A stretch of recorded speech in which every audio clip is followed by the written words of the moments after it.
Magandang hapon po, 3:00 na ng hapon. Ang ating pong pag-usapan sa ngayon, ito nakakabahala na. May marsyalo ba? Yan ang tanong ko. Magmamarsyalo ba? Pangalawang tanong ko. At bakit ko natanong yan? Ito po ay natanong ko matapos mapabalita na inaresto si Major General Romeo Poques nang dahil lamang sa Facebook post na inaresto.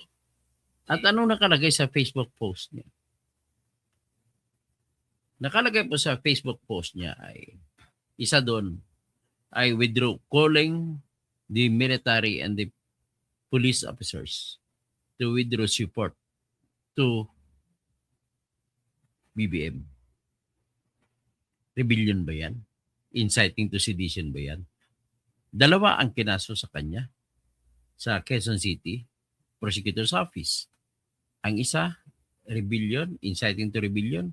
Ang isa, inciting to sedition.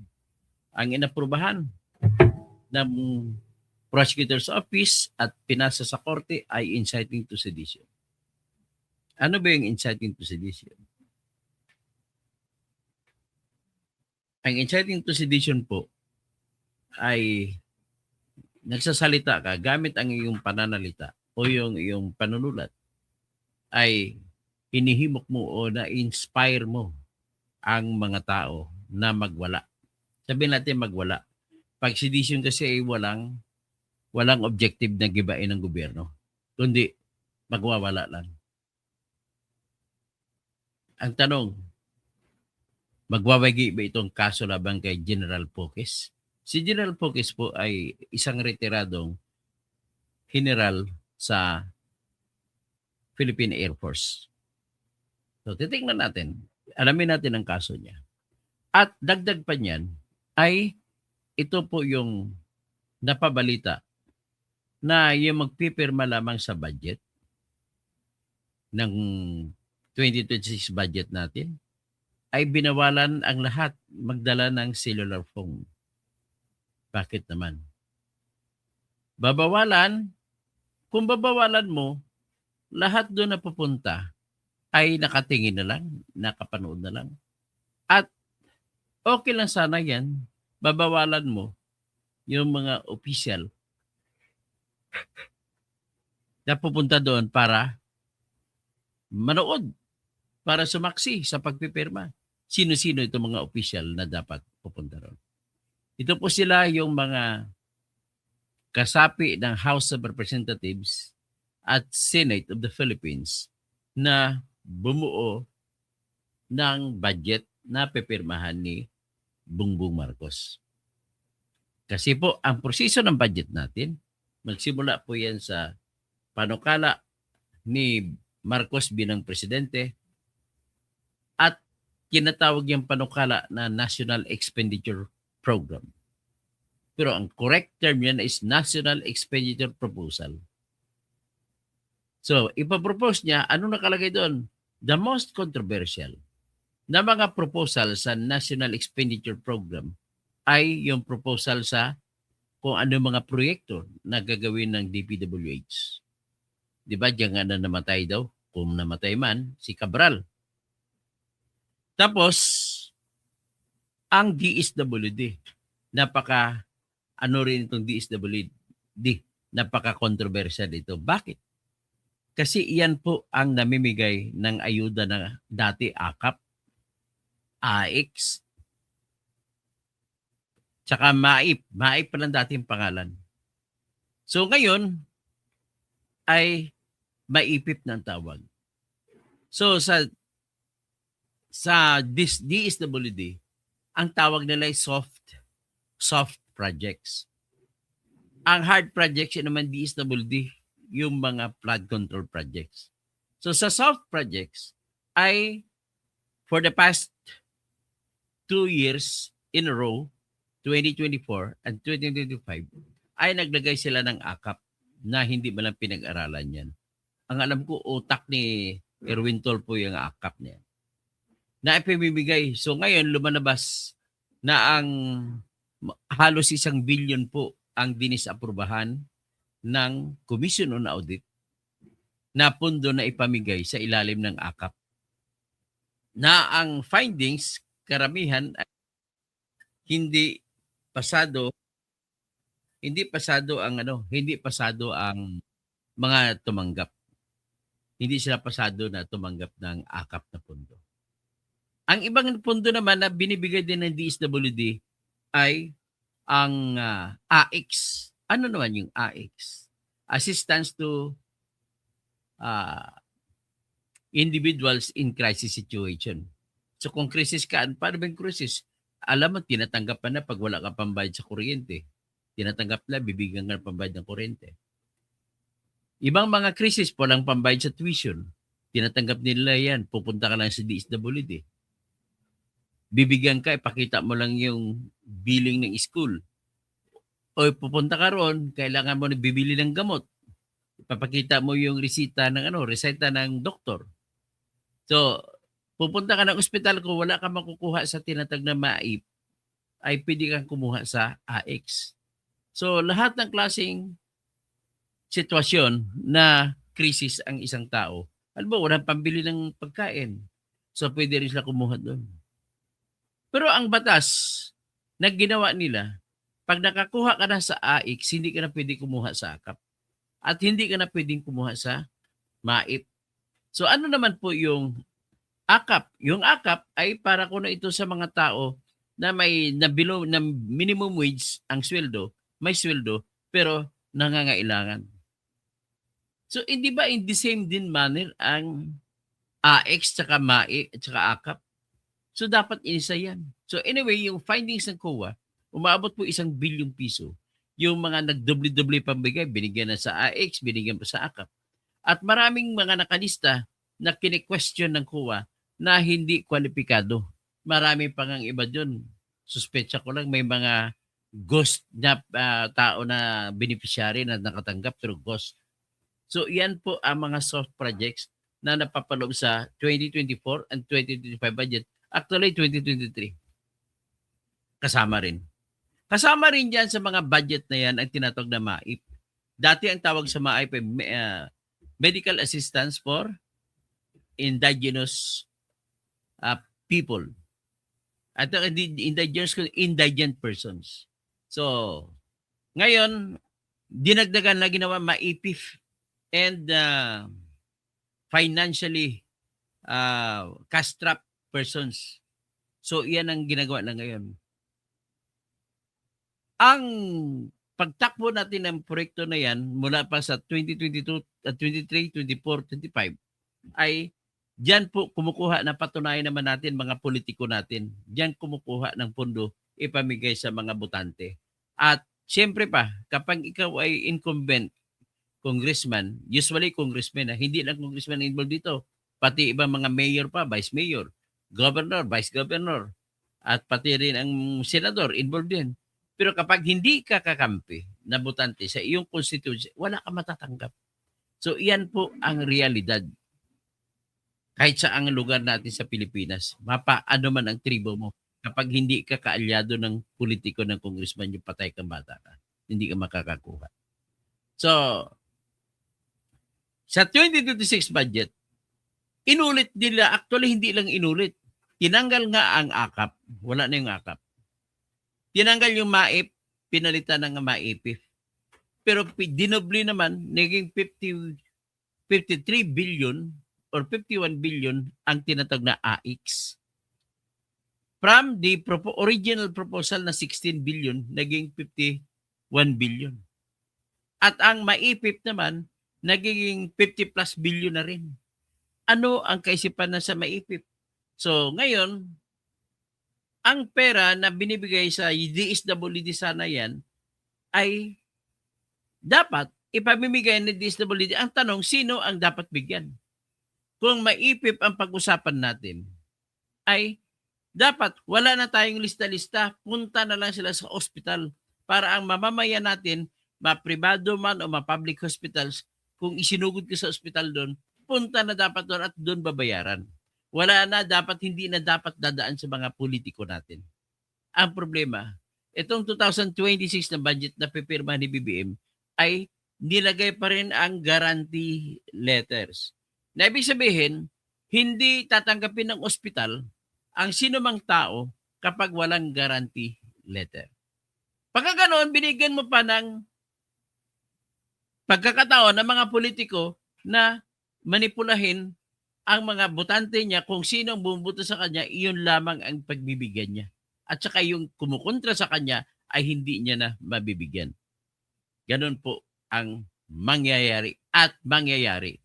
Kahit ano pang assurance nila, nakita naman natin sa debate sa live stream na nag-iinsisti ang mga congressmen na dapat andoon pa rin ang guarantee letters. Sa kunwari na sila lamang maka-identify kung sino yung pupunta sa kanila na humingi ng tulong sa pangako na ang bibigyan naman ay hindi lang yung botante nila. Maniniwala ka ba dyan? Hindi, siyempre. So, ngayon, yan ang isa sa pork barrel na kinukontra natin at marami ding iba kumukontra.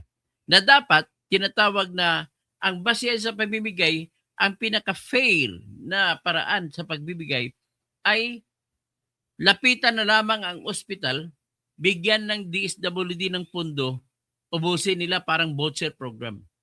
Kada lalapit, basta importante pag may lumapit na mga pasyente, kailangan may pruweba na pasyente ka sila na totoo. Para hindi naman, kasi marami ang concern natin, kagaya sa PhilHealth, maraming na kunwari may mga na ospital, naniningil, pero ang katotohanan ay hindi naman pala totoo. Kumbaga, dyan ang korupsyon. Ganito rin po ang korupsyon sa mga politiko natin. Kunwari, nagbibigay ng guarantee letter at ang kausap nila ay ang pribadong ospital. At saka siyempre, napapalusot nila kahit yung mga public hospital. Magbibigay ng guarantee letter na amount of 20,000 para assistance dito sa pasyenteng ito. Pero ang katotohanan, marami di ibang politiko na gumawa ka ng ganon, imbento ang pangalan at kukolektahin ng ospital. Ang ospital naman na makakolekta, ibibigay kay kasabot niya, yung congressman. Ganun po nangyayari. So ngayon, sa 2026, unang tingin mo nakakatawa kasi binawasan ng malaking pundo ang DPWH. Pero pagdating doon sa debate, nangakatwira ng mga congressmen, ay sir, kagaya kay Congressman Jose Alvarez. Sa Palawan siya. Sabi niya, hindi naman po pareho ang presyo ng buhangin sa North Palawan compared mo sa South Palawan. Sa South Palawan po, maraming mga ilog, kaya mura yung buhangin. Pag pumunta ka naman po sa El Nido, sa North Palawan, sa San Vicente, at saka sa Taytay, Rizal, o Rojas, na Palawan, ay mataas kuno ang bayad, ang presyo ng buhangin kasi kukunin pa sa South. Yan mga ganun, mga katwiran pinalabas nila, kaya pumayag ang mga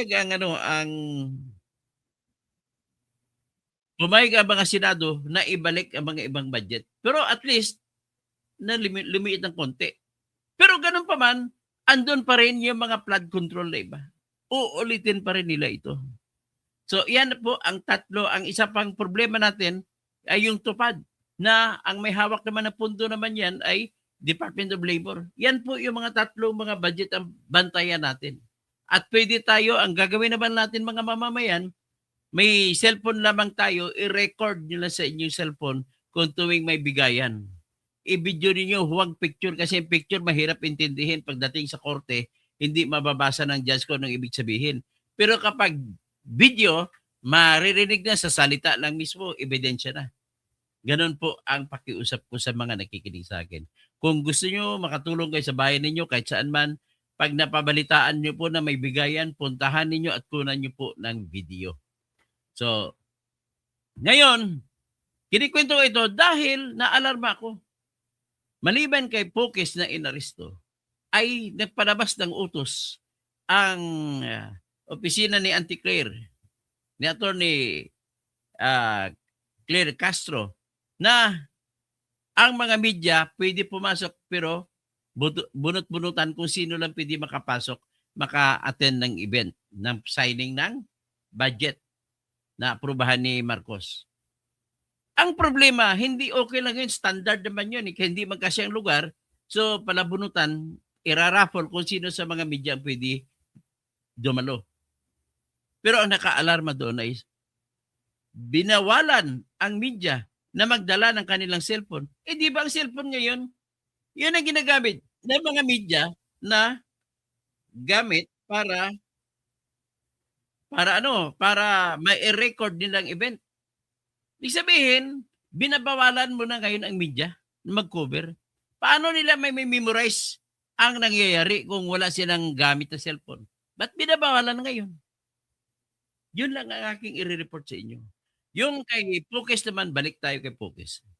Kay Pukis naman, ang akusasyon nila is inciting to sedition. Hanapin nga natin dito yung mga post ni Pukis sa Facebook. Yan ang specifically, ang sinasite nila yung post ni Pukis sa Facebook.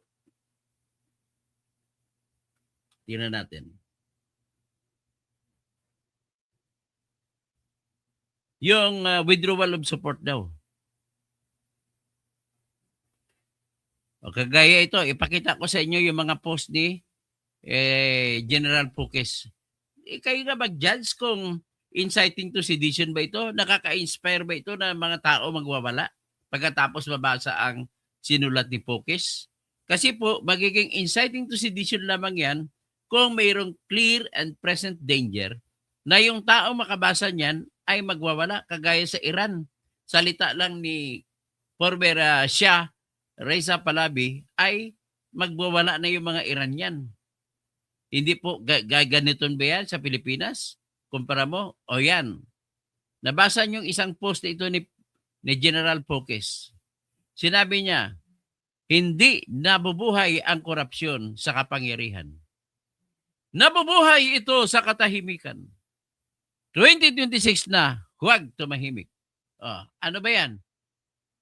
Naka-inspire ba yan sa tao na magwala? Yan ang tanong ko. Makapag-inspire ba yan sa tao na magwala?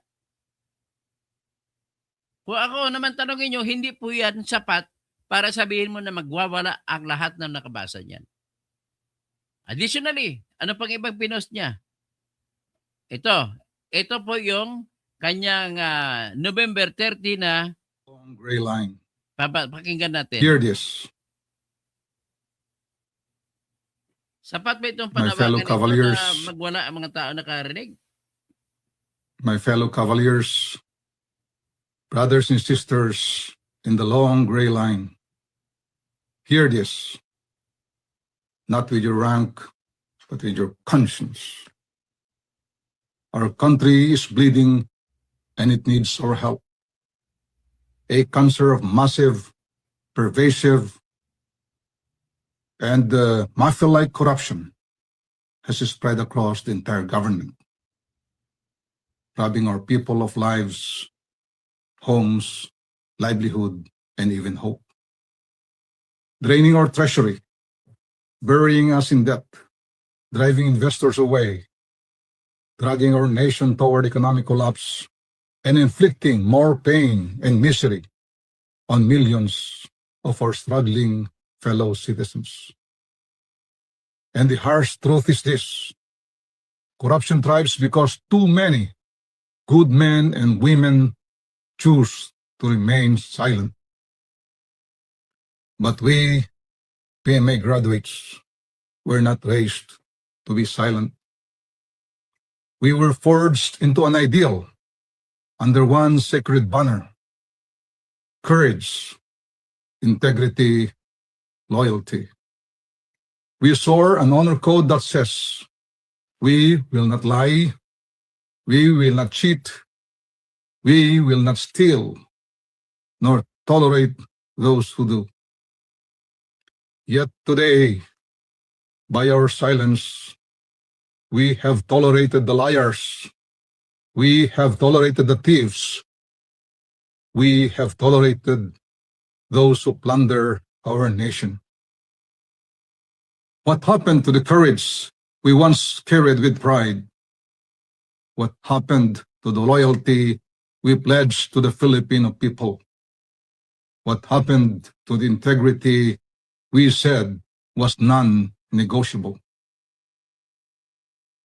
My fellow Cavaliers, this is the moment when the country looks to us again not for power, not for force, but for moral leadership. Let our indignation be heard. Let our outrage be unmistakable. Let us prove that the PMA still produces men and women whose integrity cannot be bought or silenced. Let's stand up, speak out. Let us reclaim the honor that shaped all of us. And so I end with one challenge, a challenge that we all know only a true cavalier can answer. Are you all right, sirs? Mabuhay ang sambayanang Pilipino. Yan. Yan naman po ang binanggit ni ano. Not with your rank, but with your country. Sapat ba yan para makapagpagalaw sa mga tao na manggulo? Ang panawagan niya kung analisahin mo ay nilalatag niya kung anong nangyayari. At nilalatag niya na baka naman nakakalibot na ang mga kapwa niya PMR. Na meron silang tinatawag sa kanilang eskwelahan na tinatawag na honor code. The cadet does not lie, cheat, or steal, nor tolerate those who do. Yan po ang motto nila nang sa eskwelahan pa lang sila. In other words, lahat po ng klase ng pagsisinungaling, pandaraya, at pagnanakaw ay kontra sa honor code ng Philippine Military Academy. Kayo mga kabalyer na nakikinig sa akin ngayon, pati mga PNPA na although hindi sila PMers, pero ang nagpatayo ng PNPA ay mga kabalyers din. In other words, namana nyo rin yan mula sa PMA. Andyan ba kayo? Idealist ba kayo? Nakakalungkot isipin na marami ka makikita graduate sa PMA na mga kidnapper. Graduate sa PMPA na mga kidnapper. Na mga drug lords. At sumasawsaw sa kung ano-ano basta lamang mabigyan ng rangko ng presidente. O yan, nakikita kong isang PNPA graduate na hinahangaan ko pero nagdududa na ako ngayon, si General Nicolas Torre. Kababayan ko yan. Di ba't mo tinanggap, ang unang tanong ko sa iyo, bakit mo tinanggap ang pwesto na General Manager ng MMDA? It is an affront to your personality. It is an affront to your reputation, to your integrity as a police officer. Police ka, hindi ka manager ng mga civilian posts. Hindi ko alam kung gaano karami ang trabaho sa bilang general manager ng MMDA na kaparehas sa trabaho sa PNPA na kung saan ka natuto.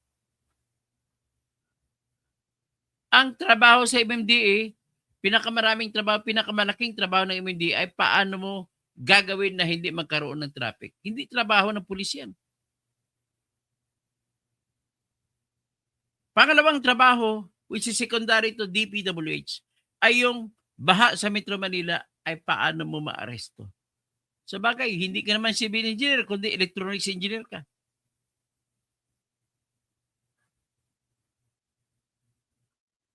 Iniimplo ko lang si Torre. Marami pang iba dyan. Mga kabalyer ko. Paano naman yan, General Browner? You are also a PMer.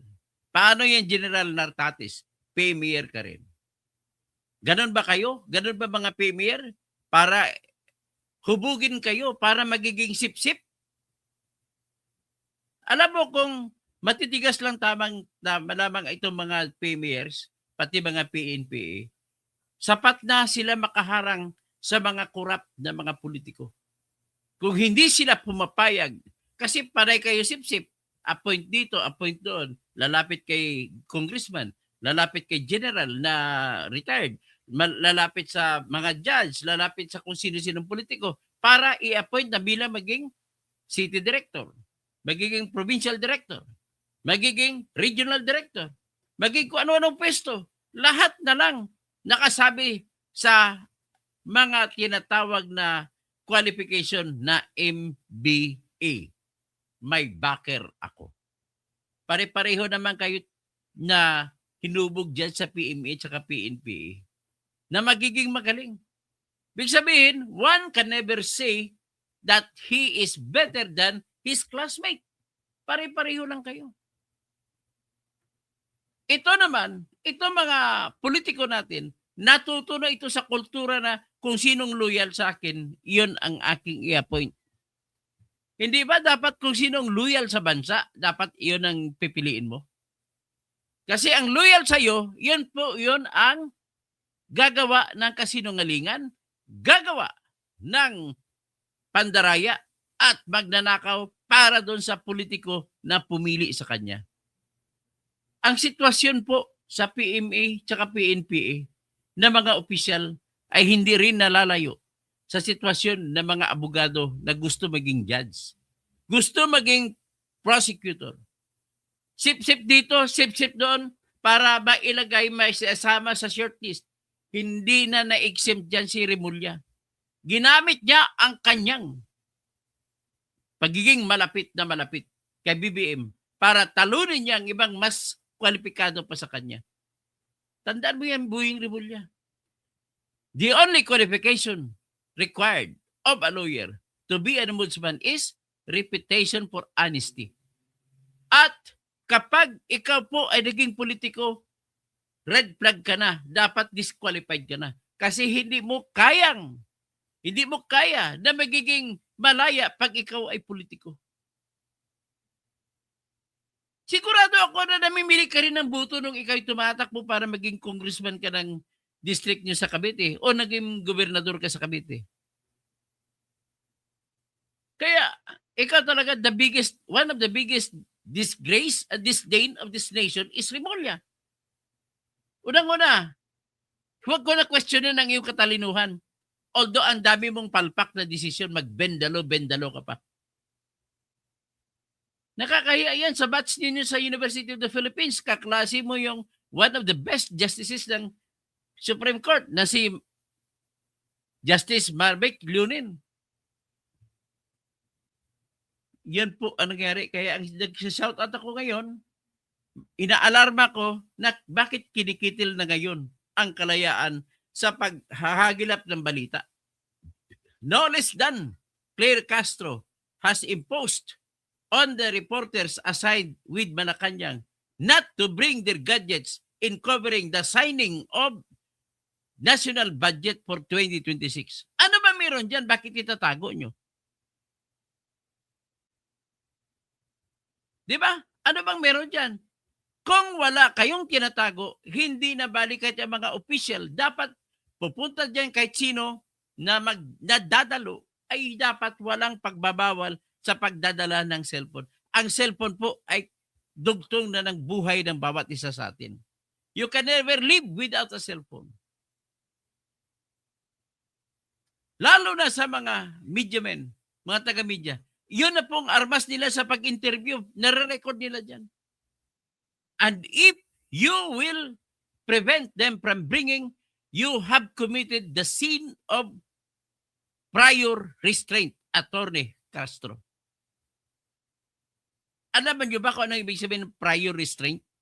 Yung hindi pa nangyari ang insidente, ay binawalan mo na siya sa mga bagay na may relasyon sa insidente. Kung mediaman ka, kung ikaw ay broadcaster, paano ka maka-interview kung wala kang cellphone? Sir, ano sir nangyari? Paano magre-record? Kung wala yung gadgets. Di ba ito'y Marcialona na aligaga na nagpapanik na si BBM? Natatakot siya doon sa kay General Poques. Tingnan natin ang iba pa. Ano pa bang ibang ginawa General Poques? Ito, December 2. I-play natin ito. Yung mga vlog at saka mga post ni General Poques sa Facebook, yun ang ginamit na kaso laban sa kanya. Ito, pakinggan natin. Yung taong bayan nagsasabi, hindi na karapat dapat maging Pangulo ang ating Pangulong Bongbong Marcos. Yun lang. Sir, kanina meron din po kayo nabanggit about Sir Bronner. Pwedeng, Yes. Oo. Dahil nga hindi na karapat dapat ang ating Pangulo ay napatunayan magnanakaw at saka bangag, drug addict. Hindi siya pwede maging Commander-in-Chief ng Armed Forces of the Philippines. Kaya tayo, ang mga taong bayan na nananawagan na ang Chief of Staff sumama sa sigaw ng tao para pakinggan ang hiling ng tao na mag-withdraw na siya ng support kay Chief of Staff, ay kay President Ferdinand Marcos. Yung taong bayan nagsasabi, So, ibig sabihin, ang essence o ang sustansya ng sinabi rito ni General Focus noong December 2, 2025 ay hinihikayat niya ang mga kung sino man ang mag-withdraw ng suporta kay BBM. Ang tenor niya, si BBM po ay adik. Nagnanakaw sa mali-malitang mga pagnanakaw na mga dineliver sa kanya ni Saldico. Sobrang ebidensya na po yun. Kung ang pag-usapan natin ay political decision. Iba yung kaso sa korte. Hiwala yun. At nung lately, yung pagiging bakla niya, nagpapatira pala sa bully, sa lubot. Oh. May ebidensya si Dean Chase. Binigyan, nakuha ko rin mga ebidensya. Ayaw ko lang ilabas. Ang ebidensya nakikita ko, kitang-kita po yung buong katawan ni Lisa. Hubad na, hubad-hubad. Pero hindi ko ilalabas yun. Naawa ko sa kanya. Hindi po yun AI. Imposible gagawin ng AI yun. So, our leaders, Bongbong and company, are becoming crazy. The craziest of the craziness ang nangyayari sa ngayon. Craziness lang from the start, pero ngayon sila talagang crazy.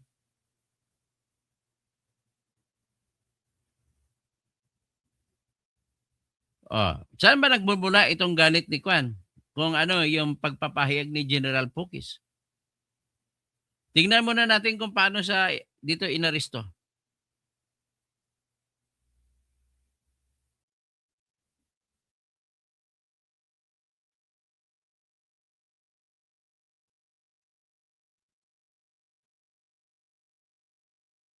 Karapatan namin yon. Ito, ipa-play natin ulit. Sinong sinent? Kailangan ng lawyer present. Kailangan naming makausap ang kliyente namin. We are demanding. Tumalisan. Pasakayin niyo yung isang abogado dyan. Karapatan namin yon. Yung lawyer, pasakay. Sinong senior officer? Kausapin ko po. Attorney Topacio po. Di kayo makakalabas dito ang di nyo kausapin ng lawyer.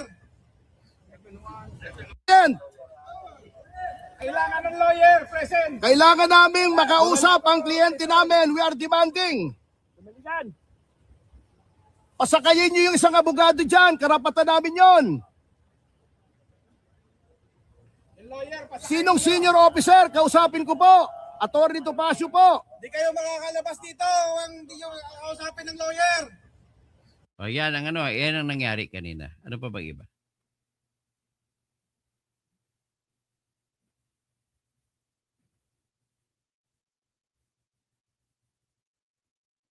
So, ito si Kwan kanina, itong 4 hours ago. Ito po si General Pukis. So, nakita niyo si General Pukis, ng serbisyo sa bayan. Isang piloto.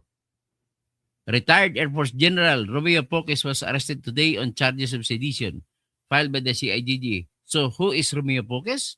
He was a career Air Force officer, a Major General, and a man trusted with command, logistics, disaster response, and national security. The kind of resume Filipinos are taught to respect without question. But retirement didn't really end his closeness to power. Like many senior officers under Rodrigo Duterte, Pukis was given a civilian post with board seats at BCDA and later PNOC. This wasn't unusual. Duterte openly favored ex-military men for civilian jobs. Dozens were appointed across government during this time. That's where things start to tilt. Because when retired generals stay inside the orbit of power, some begin to believe they're more than private citizens, that they're guardians, correctors, and men who can step in when democracy feels messy or slow. History shows where that thinking leads. Come 2025, Pocus was no longer just criticizing government policies. He was linked to actions authorities viewed as destabilizing, enough to land him facing an inciting to sedition case, from decorated officer to accused agitator. That shift didn't happen overnight. It followed a familiar Philippine pattern. And this is exactly why military adventurism cannot be tolerated. Because we've lived through it before. Repeated coup attempts after 1986, civilians killed, economies shaken, institutions weakened. Every time soldiers tried to fix politics, the country paid the price. That's why the Constitution is blunt about this. Civilian authority must always be supreme over the military. So why do some career officers fall into this trap? Because soldiers are trained to act rather than wait. Because command creates moral certainty and retirement, plus political access can feel like unfinished duty. And because power once tasted is hard to fully give up. Focus story isn't just about one man. In a democracy, no amount of medals, rank. Saan na ba ako? No amount of medals, rank, or past service gives anyone the right to pressure, threaten, destabilize civilian rule. The uniform is meant to defend the Constitution, not to decide when it should be bent. Okay, sabi na ni Jerry Kakanin din. Pero ang pakita dito, yung litratong ito, this is a symbol of the weakness of the government of Bongbong Marcos. Kasi he resorted to tell his men, his lieutenants, to file cases against all persons who are going against his way. Sino ba itong baklang ito? Bakit natin papayagan yun? What is important is, let us remind them na bawal po yan, Attorney Claire Castro, ang kukunin mo, bawalan mo mga reporter na huwag magdala. Huwag magdala ng kanilang mga cellphone at gadgets pag pumunta magkukover ng mga insidente or event o ganap. So let me remind you, by reading to you the decision in the dissent of Justice Marvick Lurin, the most senior justice in the Supreme Court nowadays. Basahin po natin. Ipopost ko po.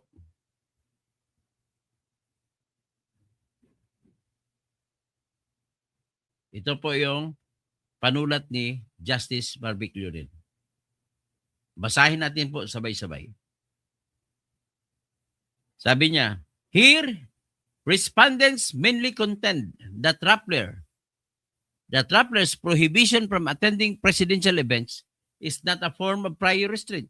Yan, the same thing, binawalan na umadumalo na mag-cover ng insidente para gawing report ang Rappler.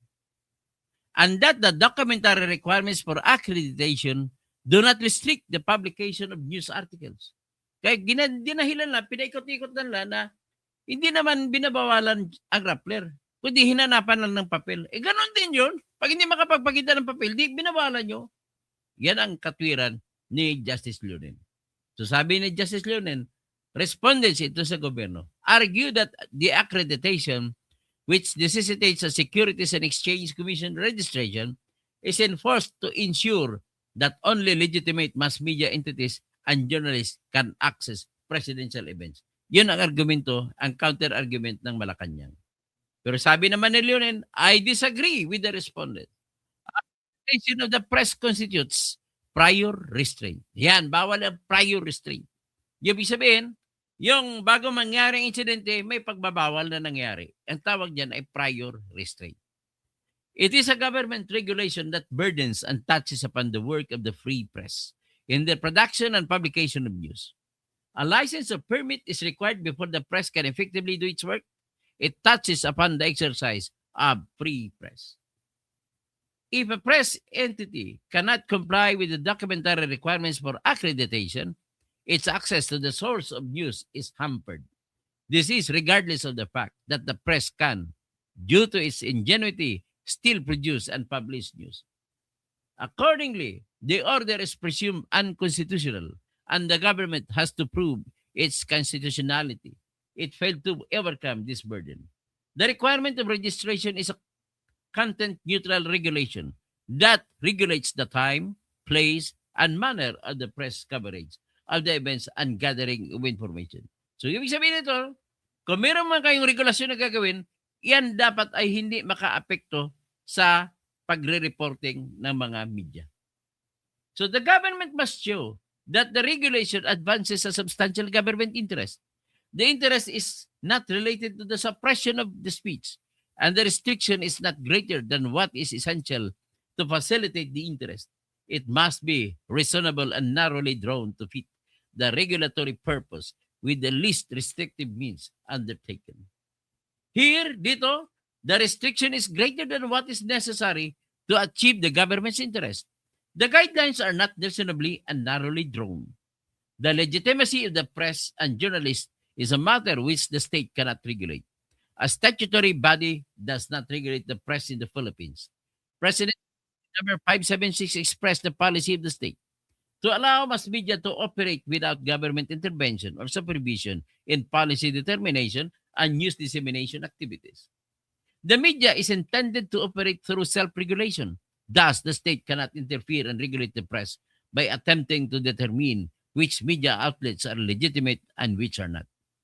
The Presidential Communications Office, through the Media Accreditation Registration Office, does not have the power to be a media regulatory body. Further, respondents failed to prove that the Securities and Exchange Commission registration requirement is the least restrictive rule in regulating which journalists may be allowed to cover presidential events. There is no explanation of how their current requirements are reasonable and narrowly drawn to fit their purpose. On the other hand, the consequence of banning petitioners from covering presidential events like the signing of the presidential national budget has invasive effects on the exercise of the free press. Covering government events and information gathering are indispensable for the press to deliver the news. When the government restricts these activities, it hampers the work of the press and harms the stifles the function of the media and the democracy. Government interference in the form of a prior restraint, especially affecting the media, bears the heavy burden of invalidity. Yan po ang sinabi ni Justice Marvic Leonen. So, bawal po yan na ginawa ni Bongbong Marcos na bawalan ang mga media na magkukover sa pagpipirma ng budget na isurrender ang kanilang mga cellphone at saka ibang lahat ng gadget. Malaking pagbabawal po. So with that, I leave to you the conclusions out of the premises and the analysis that I gave. Salamat po sa inyong lahat at mag-shout out na lang ako.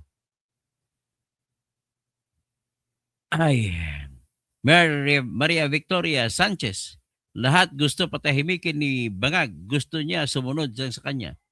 Si Sin Colats, hi po. Jefferson Chaco, hi. Tapos si Amel Mutalib, mga kapwa ko imisyuan. Assalamualaikum. Alaikum assalam, Amil. Doc Attorney, Engineer Totsky, it's too big. Buskag. Buli. Wala na ang Pinas. Lunod na sa korupsyon. Happy all na naman ang mga buaya. Yon.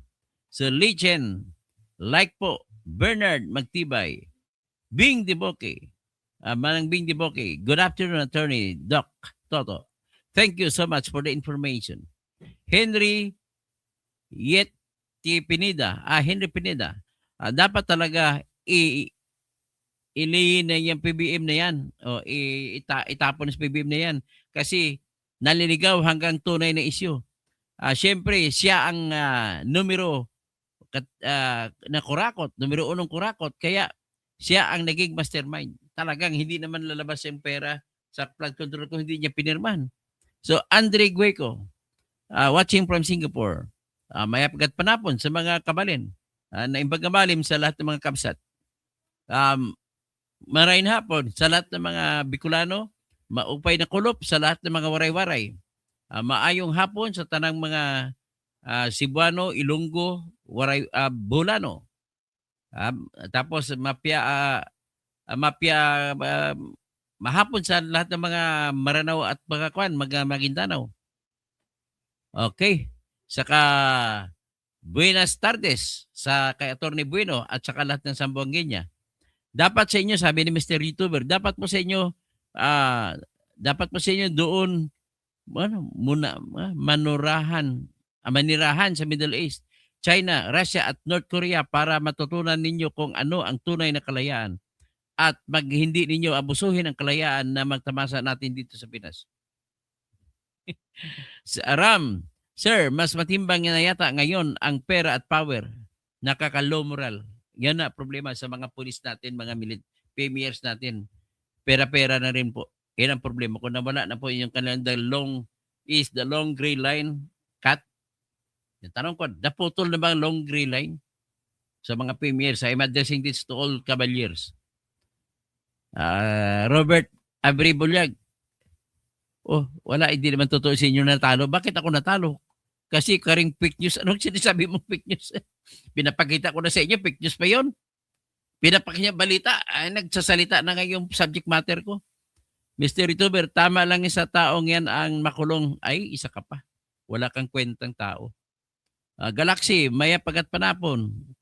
Si Rodal, puro ka ngak-ngak. Ay, walang kwenta to. Yan lang mga pang personal lamang ang mga sagot nyo sa akin. Hindi nyo kayang sumagot sa akin ng argumento na tama. Watching from Singapore, si Adria, Mr. YouTuber, kaya hindi sila tagumpay na hindi naman na pinapabagsak ang gobyerno, Mr. YouTuber. Ang pinaparesign yung namumuno sa gobyerno. Iba yun, ha? You have to be bright enough. Hindi ka matalino, Mr. YouTuber. You cannot understand between the call for the leader in a government to resign.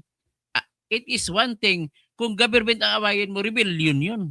Pero pag ang tao lang namumuno sa gobyerno, hindi po rebellion yun. You are only asking him and demanding him to resign. Kasi bakla siya, number 1, pinakahuli yan. Adik, number 3, nangungurakot ka na tumatanggap ng malay-malitang mga bilyon-bilyones. Yan lamang po. Hindi nyo pa naintindihan yan. Kung hindi nyo pa naintindihan yan, dapat sa inyo ay ipagdasal lang na mamamatay kayo. Isusumbong ko kayo kay Cara David. Lorita Borja. Lorilito Borja. Takot po sila sa katotohanan, sir. Okay, ganun nga siguro. Anjuli Baldino, you. Bakit ano big you? Ano ibig sabihin ng you? Crazy. Crazy? Ako bang crazy? Narciso Francisco, palitan mo at matalino ka. Sino? Ano ibig sabihin? Galaxy, nakita ko po yun, sir. Grabe, yaki.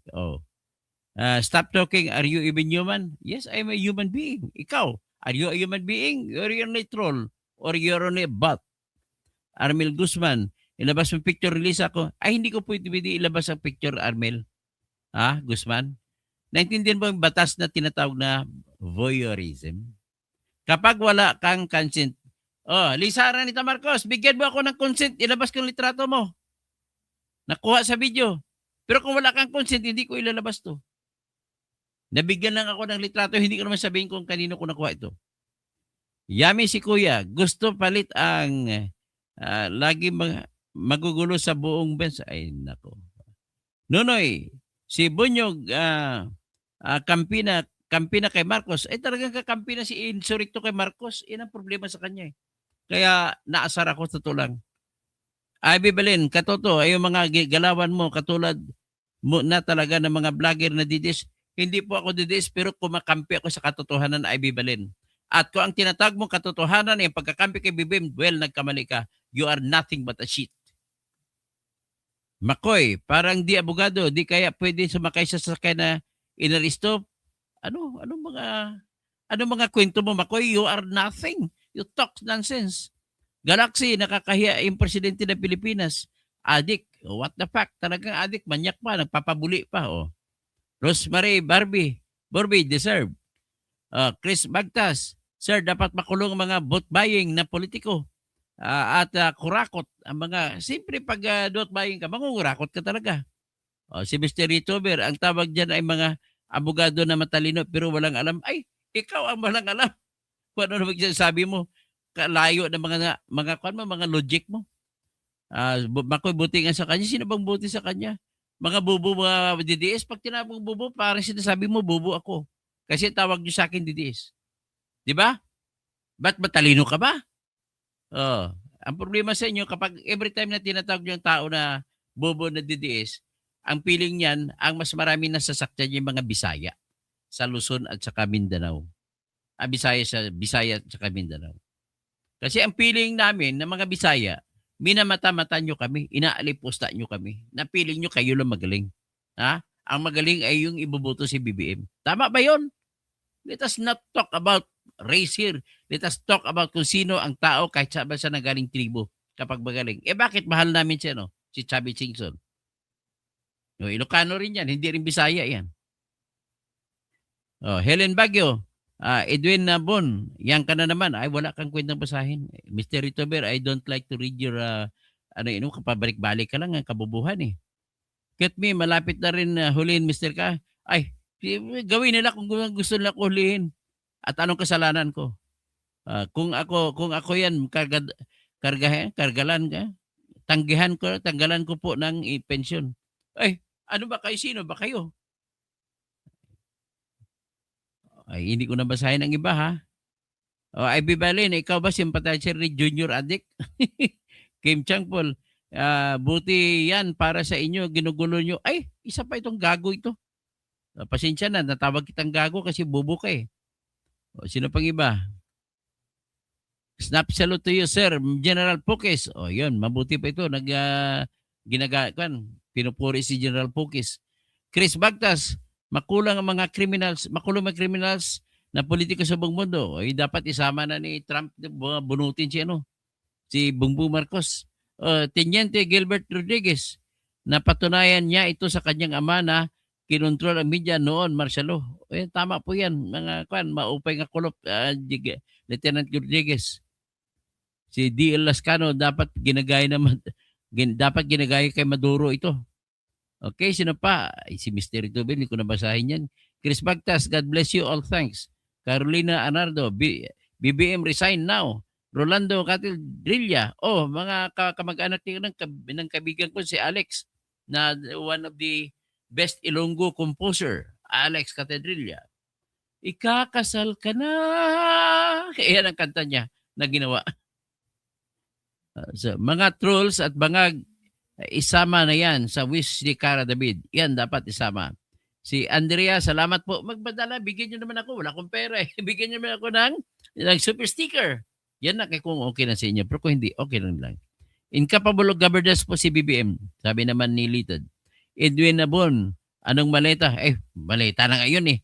Silent martial law ang gilaw ng admin. Rolando Catedrilla, grabing hinahunting nga nila si Dean Chase.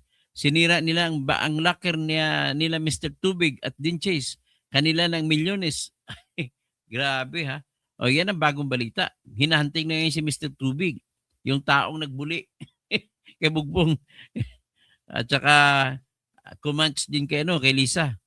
Elson Hisona. Ano pa yung buli? Ang buli po salitang Ilonggo. Nang ibig sabihin po ipuwit. Rolando Catedrilla, kasabwat, dibumbong ang mga trolls dahil bayad sila sa ninakaw nila. RV, Kim Changpol, bulag ka lang kung less evil si bibi mo. Tapos Nora Irinco, tanong ko lang, totoo po ba na adik si BBM? Yes, totoo po adik si BBM. Maupay nga kulop ha. Alam ko waray-waray ka, Ma'am Irinco, Nora. D. Lascano, dapat yan ginagaya na presidente ng Venezuela na kinaladkad. Rolando Catedrilla, mga kasabot ni Bangag, nasa wishlist na ni Cara David. Edwin Nabon, anong race ni Kim? Sino si Kim? Anong race ni Kim? Hindi ko na mabasa. Pag ikaw hinuli, saya ng mga tao, iwan ko sa iyo. Baxpo TV, maraming salamat doon sa pag-share mo ng kaalaman as a lawyer, hindi basta-basta ang mga aral ng law at pumasa sa barism. DLS Canon, dapat yan ginagaya kay Maduro. Tapos si Edwina Bon, ay wala, galit sa DDS. Siguro DDS ka lang na DDS. Ha? Bakit mo pag tumatawag ka sa DDS, dinidiscriminate mo po kami mga Bisaya. Ganun lang, tinatawagin mo pang bubo. But the truth is, many Bisayans are very intelligent. Ganun na po. Si Marcelito Pumoy, Bisaya. Pero nagpa-selfie pa sa kanya si President Trump. O, di ba? Gerson Forbes, mayabang kang kalbo ka. Carmelita Peña, ako, BBM Marcos pa rin kami forever. Ibig sabihin na isa ka nagdagdag sa kasiraan sa bayan natin kasi pagiging loyalista mo, yun ang padagdag sira. Ha, Carmel? So, next time, do not be proud. Ang proud ka kay BBM na adik, ha, manyak, tapos kawatan, ay wag ko sa iyo. Hindi siya Ilocano, ha, kundi siya ay Bisaya na Waray at saka Ilocano. Pero siya po ay kawatan. Wag niya. Ang problema kay BBM, sinasangkalan niya doon siya humuhugot ng lakas loob sa mga Ilocano. Hindi niyo ba alam ng Ilocano na ginagamit lang kayo ni BBM? So, Edwina Ban, wala, bubo ka. Sino pa? Si Judge Style. Si Rolando Catedrilla. Maraming salamat po, Sir Rolando Catedrilla. Judge Style TV o kapwa ko MSU1. Judge Style TV dyan sa Saipan, sa the territory of the United States of America. Domiciano Balisa Lisa. Happy New Year. Happy New Year ulit sa inyo. Ellen Orga, patunayan mo. Anong patunayan? Solid Duterte tayo.